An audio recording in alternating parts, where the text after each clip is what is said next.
Friends, किसी भी exam को क्लियर करने के लिए दो इंपॉर्टेंट कंपोनेंट्स होते हैं। वो दो इंपॉर्टेंट कंपोनेंट्स है उसका सिलेबस और उसके प्रीवियस ईयर्स क्वेश्चंस। अगर आप इन दोनों को अच्छे से मास्टर कर लेते हैं तो उस एग्जाम को क्लियर करने से आपको कोई भी नहीं रोक सकता। तो इसके अकॉर्डिंग अगर हम मेंस एग्जाम का पैटर्न देखें तो हम उसमें क्लियरली देख सकते हैं जो सेकंड हाईएस्ट इंपॉर्टेंट टॉपिक है वो है क्रिटिकल रीजनिंग। यानी कि जो एग्जाम में सबसे ज्यादा पूछा जाता है वो तो है पजल्स एंड सीटिंग अरेंजमेंट, अगर हम मेंस की बात करें। और जो सेकंड नंबर पे ज्यादा पूछा जाता है वो है क्रिटिकल रीजनिंग, जिसको कि हम एनालिटिकल रीजनिंग और लॉजिकल रीजनिंग के नाम से भी जानते हैं। तो friends, critical reasoning, analytical reasoning, logical reasoning ये एक ही बात है। और ये टॉपिक हमारे मेंस एग्जाम में आता है, बैंक एग्जाम्स के। प्रीलिम्स में इस टाइप की क्वेश्चंस आपको देखने को नहीं मिलते, सिर्फ मेंस में ही आपको ये क्वेश्चंस देखने को मिलेंगे। और ये ऐसा टॉपिक है जिससे कि एस्पिरेंट्स बहुत ज्यादा डरते हैं। और डरने का एक रीजन भी है, वो है accuracy. Because most of the aspirant की एक्यूरेसी अच्छी नहीं होती और उनके क्वेश्चंस गलत हो जाते हैं। तो और नेगेटिव मार्किंग भी होती है एग्जाम में, तो इसीलिए क्रिटिकल रीजनिंग उनको बैकफायर कर जाती है। सो नमस्कार फ्रेंड्स, स्वागत है आपका clarity for bank exams YouTube channel पर। तो इस वीडियो में हम बात करेंगे क्रिटिकल रीजनिंग के बारे में कि क्रिटिकल रीजनिंग होती क्या है, किस टाइप के क्वेश्चंस आते हैं, इन क्वेश्चंस को सॉल्व कैसे कर सकते हैं विद गुड एक्यूरेसी। और हम सोर्सेस के बारे में भी बात करेंगे, उन एजुकेटर्स के बारे में भी बात करेंगे कि जिनकी हेल्प से आप अपनी क्रिटिकल रीजनिंग को स्ट्रॉन्ग बना सकते हैं। कुछ मैं यूट्यूब चैनल्स भी सजेस्ट करूंगी आपको, और एग्जाम्पल के साथ बताऊंगी कि आप क्रिटिकल रीजनिंग कैसे सॉल्व कर सकते हैं। तो इसके लिए आपको ये वीडियो पूरी देखनी होगी, तभी आपको अच्छे से क्लैरिटी मिल पाएगी इस टॉपिक में। तो फ्रेंड्स, अब इसकी वेटेज की बात करते हैं कि क्रिटिकल रीजनिंग कितने मार्क्स की आती है एग्जाम में। तो अगर फ्रेंड्स मैं पास्ट पेपर एनालाइज करूं तो उसमें से मुझे देखने को मिलता है कि 2018 में 7 क्वेश्चंस पूछे गए, 2019 में 8 to 9 क्वेश्चंस पूछे गए, और 2021 में 7 क्वेश्चंस पूछे गए, 2022 में 8 to 9 क्वेश्चंस पूछे गए क्रिटिकल रीजनिंग के। तो ऑन एन एवरेज आप मानकर चलो कि जो इसकी रेंज रहेगी क्वेश्चंस पूछने की वो 7 से 10 मार्क्स के बीच में रहेगी। तो फ्रेंड्स, जिस पेपर में लगभग 10 मार्क्स की क्रिटिकल रीजनिंग आ रही है तो वो आप उस टॉपिक को छोड़ कैसे सकते हो।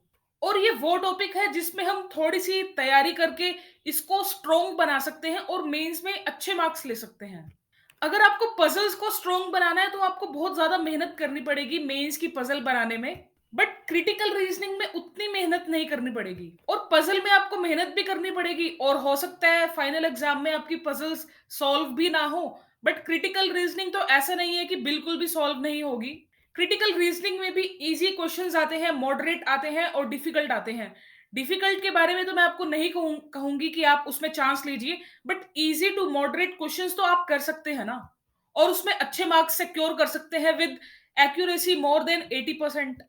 और मैं आपको आगे एग्जाम्पल देकर बताऊंगी कि जितना आप सोचते हैं ना उतनी मुश्किल नहीं है क्रिटिकल रीजनिंग। और जो मेंस दे चुके हैं उनको ये भली भांति पता होगा कि क्रिटिकल रीजनिंग को कैसे हम कर सकते हैं और इसका बेनिफिट ले सकते हैं।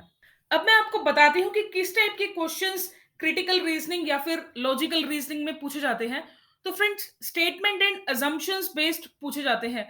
अजम्पशन मींस, फॉर एग्जांपल कोई भी पैराग्राफ लिखा हुआ है तो उस पैराग्राफ को लिखने से पहले जो राइटर के मन में क्या क्या एजम्पशन रही होंगी, उस पैराग्राफ को पढ़ने के बाद आप क्या इंटरप्रेट कर पा रहे हैं, तो वो इसमें बताना होता है। और एजम्पशंस इम्प्लिसिट भी हो सकती हैं, एक्सप्लिसिट भी हो सकती हैं।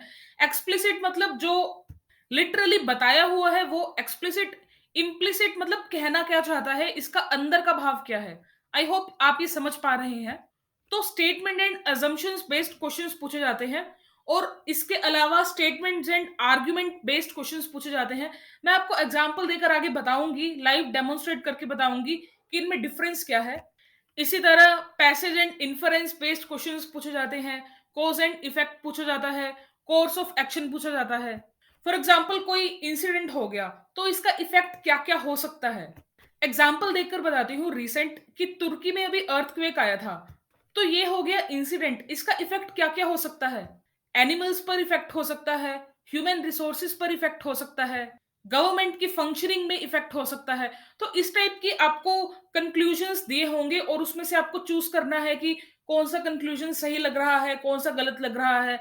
जो बिल्कुल गलत है उसको आउटराइटली रिजेक्ट करना है और जो सही लग रहा है आपको उसको टिक करना है। सिंपल है, ज़्यादा मुश्किल वाली बात नहीं है। मैं आपको इसमें एग्ज़ाम्पल देकर भी बताऊँगी इसी वीडियो में, तो जुड़िए जुड़े रहिएगा इस पूरी वीडियो में। तो फ्रेंड्स, क्रिटिकल रीजनिंग की इम्पोर्टेंस के बारे में बता दूं कि ये मेंस एग्जाम में आती है। इसको सॉल्व करने में बहुत कम टाइम लगता है। अगर आप पजल को सॉल्व करने बैठते हैं तो आप 8 से 10 मिनट भी उस पजल में लगा सकते हैं और उसके बाद भी जरूरी नहीं है कि वो पजल पूरी सॉल्व हो जाए। और जैसा कि मैंने आपको पहले बताया कि इसकी प्रिपरेशन में भी कंपैरेटिवली कम टाइम लगता है, तो हाई रिवॉर्ड रेशियो है इसका। इनपुट आउटपुट रेशियो बहुत हाई है और इसमें किसी भी टाइप की कैलकुलेशन भी नहीं करनी पड़ती, जैसा कि आपको डीआई में करने को मिलेगी और पजल्स में भी सॉल्व करना होता है वो सब। बट क्रिटिकल रीजनिंग में ऐसा कुछ ज्यादा दिमाग नहीं लगाना है। और फ्रेंड्स, जहां तक एक्यूरेसी की बात है, तो आपको 100% एक्यूरेसी टारगेट नहीं करनी है, बिकॉज एग्जाम हमें क्लियर करना है, इसमें फुल मार्क्स सिक्योर नहीं करने हैं। अगर आप 105 के आसपास मार्क्स सिक्योर कर लेते हैं तो ये मोर देन सफिशिएंट है। टॉपर्स के भी इतने ही आते हैं। अगर आप कट ऑफ देखेंगे तो वो बहुत कम होती है, हाफ से भी कम होती है। तो 200 आउट ऑफ 200 मार्क्स आपको सिक्योर नहीं करने हैं। आपको कट ऑफ से 20-25 मार्क्स ज्यादा सिक्योर करने हैं, सो दैट आगे आपका फाइनल सिलेक्शन हो पाए। तो आप इसकी एक्यूरेसी टारगेट कर सकते हैं 70 to 80%। तो अब सोर्सेस के बारे में बात करते हैं। फ्रेंड्स, आप यूट्यूब पे सर्च कीजिएगा हर्षल अग्रवाल सर। एक मैराथन है क्रिटिकल रीजनिंग पर प्रीवियस ईयर्स क्वेश्चंस की। जैसा कि मैंने आपको पहले बताया कि किसी भी एग्जाम को मास्टर करने के लिए उसका सिलेबस और प्रीवियस ईयर्स क्वेश्चंस आप देख लेते हैं तो आपको आइडिया लग जाएगा कि किस टाइप के क्वेश्चंस पूछे जाते हैं, किस लेवल के क्वेश्चंस पूछे जाते हैं। बिकॉज क्रिटिकल रीजनिंग तो मे बी कैट में भी आई थिंक पूछी जाती है, तो जरूरी नहीं है ना कि आपको कैट वाला लेवल करना है। और हर एग्जाम का टाइप अलग होता है, अलग अलग तरह के क्वेश्चंस होते हैं। फॉर एग्जाम्पल, जो यूपीएससी में मैथमेटिक्स आता है और जो बैंक में मैथमेटिक्स आता है, क्वांट आता है, उसको आप कंपेयर नहीं कर सकते, बिकॉज दोनों का एरिया अलग अलग है, क्वेश्चंस के टाइप्स भी अलग अलग हैं। तो लाइकवाइज आपको प्रीवियस ईयर्स क्वेश्चंस देखने चाहिए बैंक एग्जाम्स के, सो दैट आपको एक आइडिया लग जाए कि किस लेवल के क्वेश्चंस पूछे जाते हैं और किस टाइप के क्वेश्चंस पूछे जाते हैं और आपकी तैयारी किसके अकॉर्डिंग होनी चाहिए। तो हर्षल अग्रवाल सर ने उस वीडियो में अच्छे से प्रीवियस ईयर्स क्वेश्चंस डिस्कस किए हुए हैं, तो आप वहां से वो वीडियो देख सकते हैं। और फ्रेंड्स, फर्स्ट डे एक्सपेक्ट मत कीजिएगा कि सभी आपके क्वेश्चंस सही होंगे। आपको वहां से सीखना है, एक सीखने का एटीट्यूड रखिए, दैट्स इट। तो फ्रेंड्स, क्रिटिकल रीजनिंग को करने के लिए प्री रिक्विजिट्स क्या क्या होने चाहिए। आपकी रीडिंग स्किल्स स्ट्रांग होनी चाहिए। जैसा कि मैंने आपको इंग्लिश वाली वीडियो में बताया होगा कि जो आपकी रीडिंग स्किल्स हैं वो आपको मेंस की रीजनिंग में भी काम करेंगी और क्वांट में भी डीआई सॉल्व करने में काम आएंगी। सो लाइकवाइज आपकी रीडिंग स्किल्स अच्छी होनी चाहिए, कॉम्प्रहेंशन स्किल्स अच्छी होनी चाहिए। अगर आप इन स्किल्स के बारे में जानना चाहते हैं कि आपको किस तरीके से प्रिपरेशन करनी चाहिए, तो आप मेरी इंग्लिश वाली वीडियो देख सकते हैं, जिसका कि मैं आई बटन में लिंक दे दूंगी। अगर मैं आपको शॉर्ट में बताना चाहूँ तो आप न्यूज़पेपर्स पढ़ सकते हैं। अगर न्यूज़पेपर आपको सही नहीं लगता या फिर डिफिकल्टी आती है पढ़ने में, तो आप नॉन फिक्शन या फिक्शन बुक्स फॉलो कर सकते हैं, उनको रीड कर सकते हैं। या फिर कोई भी कंटेंट देख सकते हैं वीडियो की फॉर्म में या फिर पढ़ सकते हैं आर्टिकल की फॉर्म में, जिस जिसमें भी आपको इंटरेस्ट हो। जरूरी नहीं है कि हर तरह का कंटेंट पढ़ना है, जिसमें इंटरेस्ट है वहां से स्टार्ट करो और फिर अपने कंटेंट को डाइवर्सिफाई करो। कोई भी डिसेंट रीडिंग मटेरियल ले लीजिए जिसमें कि ग्रामर सही लिखी हो, वो आप फॉलो कर सकते हैं। तो दो सोर्सेस तो आपको एटलीस्ट क्रिटिकल रीजनिंग के लिए रखने ही चाहिए, एक ही टीचर पर डिपेंडेंट नहीं होना चाहिए। फ्रेंड्स, एक स्मार्ट कीड़ा की प्लेलिस्ट है जिसमें कि 60 लेक्चर्स हैं, अमित सर ने वो सीरीज बनाई है, तो आप वो फॉलो कर सकते हैं, यूट्यूब पर अवेलेबल है, that too free of cost. तो उसमें सर ने कैसे कराया है, पहले बेसिक्स बताए हैं 3-4 वीडियोस में, उसके बाद क्वेश्चन सॉल्व कराए हैं और इसकी प्लेलिस्ट मिलेगी यूट्यूब पर, आप इसको फॉलो कर सकते हैं। बहुत ही इजी लैंग्वेज में सर ने बताया हुआ है। अगर आप 60 वीडियोस कंप्लीट कर लेते हैं तो आपको एक कॉन्फिडेंस आ जाएगा। उसके बाद आप हर्षल अग्रवाल सर की वो वीडियो फॉलो कर सकते हैं जिसमें प्रीवियस ईयर्स क्वेश्चंस सर ने सॉल्व करवाए हुए हैं। जितने ज्यादा प्रीवियस ईयर्स क्वेश्चंस करेंगे उतना ज्यादा आपको कॉन्फिडेंस मिलेगा क्रिटिकल रीजनिंग में।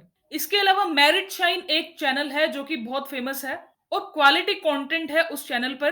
तो मेरिट चैन की भी एक प्लेलिस्ट है, आई थिंक 13-14 वीडियोस हैं, तो वो आप देख सकते हैं। और मैंने एक न्यू चैनल डिस्कवर किया है, इनफाइनाइट सिमिल, तो उसमें भी क्रिटिकल रीजनिंग करवाई हुई है, वो भी आप देख सकते हैं। वो भी अच्छे से सर ने एक्सप्लेन किया हुआ है। इसके अलावा आपको कोई भी पीडीएफ मिले जिसमें प्रीवियस ईयर्स क्वेश्चंस लिखे हुए हैं, वो भी आप सॉल्व कर सकते हैं। मैंने ओलिव बोर्ड के क्वेश्चंस के बारे में भी सुना है कि क्रिटिकल रीजनिंग के उसके क्वेश्चंस अच्छे हैं, तो आप वो भी देख सकते हैं। तो अब मैं आपको डेमोन्स्ट्रेट करके बताती हूँ कि क्रिटिकल रीजनिंग के किस टाइप के क्वेश्चंस होते हैं और आप उनको कैसे सॉल्व कर सकते हैं। तो फ्रेंड्स, ये क्वेश्चन पढ़ते हैं। स्टेटमेंट लिखी हुई है कि company X has marketed the product, go ahead, purchase it if the price and quality are your considerations. मतलब कि कंपनी एक्स ने एक प्रोडक्ट को मार्केट किया है, यानी कि उसका प्रचार प्रसार किया है। गो अहेड, आगे बढ़ो और इसको खरीदो अगर प्राइस और क्वालिटी आपकी कंसिडरेशंस हैं। अगर आपने दिमाग में सोचा हुआ है कि इसका प्राइस और क्वालिटी अच्छी होगी तो मैं ले लूंगा या ले लूंगी। तो स्टेटमेंट यही कहना चाह रही है, जैसे कि मैंने अभी पढ़ा। स्टेटमेंट को पढ़कर यही समझ में आ रहा है, तो आगे कंक्लूजन्स देखते हैं। कंक्लूजन फर्स्ट है, the product must be good in quality. Second, the price of product must be reasonable. तो फर्स्ट स्टेटमेंट पढ़कर तो पता चल ही रहा है कि यहाँ पर प्राइस की बात की है, तो product must be good in quality, quality की बात की है, तो क्वालिटी वाला पॉइंट तो ठीक ही होगा, इसमें कुछ गलत ऐसा दिख नहीं रहा। तो सेकंड पढ़ते हैं, the price of product must be reasonable. Price की बात हुई है, हाँ बिल्कुल हुई है। अगर प्राइस और क्वालिटी आपकी कंसिडरेशंस हैं तो आप इस प्रोडक्ट को खरीद सकते हैं। स्टेटमेंट पढ़कर यही लग रहा है, तो दोनों कंक्लूजन्स मुझे सही लग रहे हैं। तो मैं इसमें ये क्वेश्चंस को इस क्वेश्चन को अटेम्प्ट करना चाहूंगी। और फ्रेंड्स, इसमें 4-5 क्वेश्चंस दिए होंगे कि conclusion 1 is right, conclusion 2 only is right, both 1 and 2 is right, and either 1 और 2 इज राइट, इस टाइप के ऑप्शंस दिए होंगे। तो आपको वो ऑप्शन करेक्ट करना है जो कि सही है। तो मैं बोथ 1 एंड 2 पे जाना चाहूंगी, जो कि इसका करेक्ट आंसर भी है। तो इस तरीके से आप ये क्वेश्चन सॉल्व कर सकते हैं। तो आप अपनी स्टार्टिंग कर सकते हैं इजी क्वेश्चन से। तो ये इजी क्वेश्चन के की कैटेगरी में आएगा, तो आप ये देख सकते हैं। फ्रेंड्स, अगर आपको कोई भी टॉपिक मुश्किल लग रहा है ना, तो उसके इजी क्वेश्चन से स्टार्ट कीजिए, वहां से कॉन्फिडेंस लीजिए, फिर मॉडरेट क्वेश्चंस पे जाइए, फिर डिफिकल्ट क्वेश्चंस पे जाइए। तो अगर आप ये तरीका फॉलो करते हैं तो आप किसी भी टॉपिक को मास्टर कर सकते हैं। तो ये एक इंपॉर्टेंट टेक अवे है। सो लाइकवाइज आप क्रिटिकल रीजनिंग के लिए भी ऐसे ही फॉलो कर सकते हैं। अगर ये आपको मुश्किल लगती है और आप इस टॉपिक को कंप्लीटली नेग्लेक्ट कर रहे हैं कि मैं क्रिटिकल रीजनिंग तो करके ही नहीं जाऊंगी, तो ये बिल्कुल भी अच्छी स्ट्रेटेजी नहीं है। आप इसको स्टार्ट कीजिए पढ़ना, इजी क्वेश्चंस लगाइए पहले, फिर मॉडरेट, फिर डिफिकल्ट। और अगर ज्यादा ही मुश्किल लग रहा है तो डिफिकल्ट क्वेश्चंस को छोड़ दीजिए, उनको अटेम्प्ट मत कीजिए, बिकॉज हो सकता है कि आपकी उसकी एक्यूरेसी उसमें अच्छी ना बने। और इजी, मॉडरेट, डिफिकल्ट, ये वहां पर तो लिखा नहीं होगा कि ये इजी है, ये मॉडरेट है, ये डिफिकल्ट है। ये आपको प्रैक्टिस मॉक्स पे, अगर आप प्रैक्टिस करेंगे, मॉक्स की प्रैक्टिस करेंगे, किसी भी मॉक से, प्रैक्टिस मॉक हो या फिर ऑलिव बोर्ड हो या फिर टेस्ट टेक्स्ट बुक हो, मेंस के लिए तो मैं प्रैक्टिस मॉक और ऑलिव बोर्ड ही सजेस्ट करना चाहूंगी। तो वहां से प्रैक्टिस कीजिए। जब आप प्रैक्टिस करेंगे तो आपको उसमें पता चल जाएगा कि किस टाइप के क्वेश्चंस आपसे बन रहे हैं, किस टाइप के क्वेश्चंस आपसे सॉल्व नहीं हो रहे हैं। तो वहां से आपको अच्छे से एनालिसिस कर लीजिए और वहां से आपको अच्छे से पता चल जाएगा। तो नेक्स्ट क्वेश्चन पे चलते हैं। तो स्टेटमेंट है, फ्लड्स में create havoc in the country this year too. मतलब कि फ्लड इस साल भी तबाही मचा सकते हैं, जरूरी नहीं है कि मचाएंगे।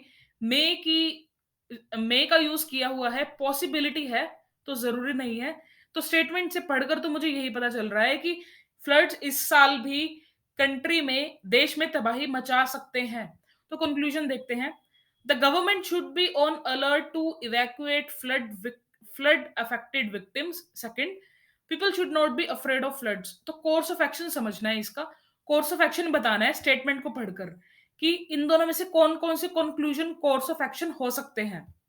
तो अगर मैं फर्स्ट कंक्लूजन देखूं कि स्टेटमेंट के अकॉर्डिंग कि फ्लड हो सकता है इस साल भी, तो फर्स्ट कंक्लूजन कहता है कि गवर्नमेंट को अलर्ट पे रहना चाहिए to evacuate the flood affected victims, मतलब उनको राहत देनी चाहिए अगर इन केस फ्लड्स आते हैं। तो ये कंक्लूजन बिल्कुल ठीक है, ठीक लग रहा है, इसमें कुछ भी एग्जैजरेशन यूज नहीं की गई है। तो सेकंड देखते हैं, people should not be afraid of floods. What the hell, मतलब कुछ भी, जो एक मीम आता है ना कुछ भी, तो मुझे ये वही मीम याद आ रहा है इस कंक्लूजन को पढ़कर कि people should not be afraid of floods. मतलब ऐसा क्यों लिखा है? लोगों को तो डरना ही चाहिए ना, अगर नहीं डरेंगे तो मतलब चांसेस है कि मे बी ज्यादा नुकसान हो जाए या इवन डेथ भी हो सकती है। तो ये तो बिल्कुल ही वाहियात स्टेटमेंट है, बहुत ही गलत स्टेटमेंट है। तो आप इसको एलिमिनेट कर सकते हैं, तो फर्स्ट ऑप्शन के साथ जा सकते हैं। तो कोर्स ऑफ एक्शन में आगे ऑप्शंस दिए होंगे कि only one is right, only two, both one and two, neither one nor two, या नन ऑफ द अबव। तो आपको उसमें लगाना है कि only one statement is correct, only one is the course of action. I hope इन दोनों questions को करने के बाद आपको एक कॉन्फिडेंस आया होगा कि जो बैंक एस्पिरेंट्स के बीच में जो ये डर है क्रिटिकल रीजनिंग को लेकर, वो वो डर अच्छा नहीं है। इतना भी मुश्किल नहीं है क्रिटिकल रीजनिंग जितना कि और लोग सोचते हैं। आई होप आपका एक बार डर तो चला ही गया होगा। फ्रेंड्स, क्रिटिकल रीजनिंग मेरी तो काफी सही है as compare to other aspirants. अगर आप चाहेंगे कि क्रिटिकल रीजनिंग पर मुझे और वीडियोस बनाने चाहिए, अगर आप चाहेंगे कि लाइव सॉल्व करके मैं बताऊं कि किस टाइप से मैं क्वेश्चंस अटेम्प्ट करती हूँ मॉक टेस्ट में क्रिटिकल रीजनिंग के, तो प्लीज आप नीचे कमेंट सेक्शन में लिखिएगा। और फ्रेंड्स, इस चैनल को सब्सक्राइब कीजिए। आप अपनी सब्सक्रिप्शन से मुझे मोटिवेट कर सकते हैं और वीडियोस बनाने के लिए। I just want to share my experience that I have in bank exam preparation. So यही मैं आपके साथ शेयर करना चाहती हूँ और एक एस्पिरेंट के पर्सपेक्टिव से बताना चाहती हूँ कि किस टाइप से आप क्वेश्चंस को अप्रोच कर सकते हैं, किस टाइप से आप किसी भी टॉपिक या सब्जेक्ट को अप्रोच कर सकते हैं, या फिर आप रीजनिंग सेक्शन को कैसे अप्रोच कर सकते हैं, किस टाइप से आप रियल एग्जाम में, फाइनल एग्जाम में सॉल्व कर सकते हैं। तो इसी टाइप की मैंने वीडियोस बनाई है इस चैनल पर, तो आप वो भी वीडियोस चेक कर सकते हैं।